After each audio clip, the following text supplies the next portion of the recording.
আসসালামু আলাইকুম। কেউ কোনো কাজ করতে আগ্রহী ছিল বা আমি কোনো কাজ করতে আগ্রহী ছিলাম অর্থে আমরা ওয়াজ ওয়ার পরে উইলিং টু দিয়ে বাক্য তৈরি করতে পারি। যেমন আমরা যদি বলতে চাই সে আমাকে সাহায্য করতে ইচ্ছুক ছিল বা আগ্রহী ছিল, আমি তার সাথে কথা বলতে আগ্রহী ছিলাম, রাহাত পরীক্ষায় পাশ করতে আগ্রহী ছিল, রহিম বিকালে ফুটবল খেলতে আগ্রহী ছিল, আমরা তাকে সাহায্য করতে আগ্রহী ছিলাম বা ইচ্ছুক ছিলাম। এরকম যে সকল বাক্য দ্বারা বোঝাচ্ছে যে কেউ কোনো কাজ করতে আগ্রহী ছিল বা আমি কোনো কাজ করতে আগ্রহী ছিলাম, এগুলোকে তৈরি করার সময় আমরা ওয়াজ ওয়্যার এর পরে উইলিং টু ব্যবহার করি এবং উইলিং টু এর পরে ভার্বের প্রেজেন্ট ফর্ম বসে।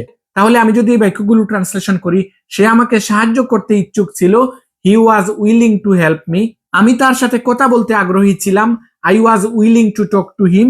রাহাত পরীক্ষায় পাশ করতে আগ্রহী ছিল, Rahat was willing to pass in the exam. আমি তার সাথে কথা বলতে আগ্রহী ছিলাম, I was willing to talk to হিম।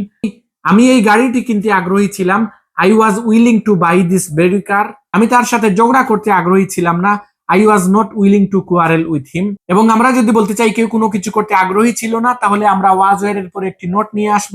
যেমন আমরা যদি বলতে চাই আমি ফুটবল খেলতে আগ্রহী ছিলাম না, I was not willing to play football. আমি তাকে কল দিতে আগ্রহী ছিলাম না, I was not willing to call him. সে আমাকে সাহায্য করতে আগ্রহী ছিল না, he was not willing to help me. সে একটি নতুন ব্যবসা শুরু করতে আগ্রহী ছিল না, he was not willing to start a new business. Humaira ডাক্তার হতে ইচ্ছুক ছিল না বা আগ্রহী ছিল না, Humaira was not willing to be a doctor. আমি তাকে ধোঁকা দিতে আগ্রহী ছিলাম না, I was not willing to cheat him.